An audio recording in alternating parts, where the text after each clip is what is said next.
Okay, welcome back. It's Propel Financial Advisors with our money move of the month for April 2025. And today we're talking about spring cleaning. Yes, it is time to take a look at some of the things that you might not be paying attention to in your everyday life, those things that tend to fall to the bottom of your to-do list. Yeah, so we're thinking things like reviewing the beneficiaries on your accounts. I'm guessing this is something you haven't looked at in a long time. Right. And Yeah. significant life events can happen. We have plenty of Yes. clients who have had children who are, getting older and we're like, oh, you should add them to your account. Yeah, yeah. What's another good example, Emily?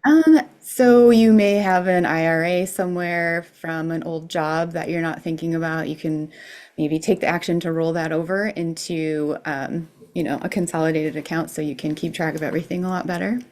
Yeah, yeah. And something that people let slide too is rebalancing their accounts.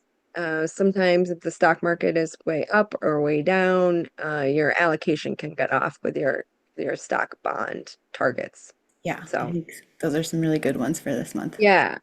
And one other really big one that we see way too often is people letting their money build up in their checking account.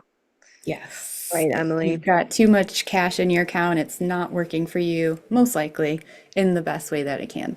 So you want to reach out to your financial advisor or reach out to us and find out what you can do to, Clean it up. clean it up. Yeah. Okay, happy spring cleaning, everyone. Bye.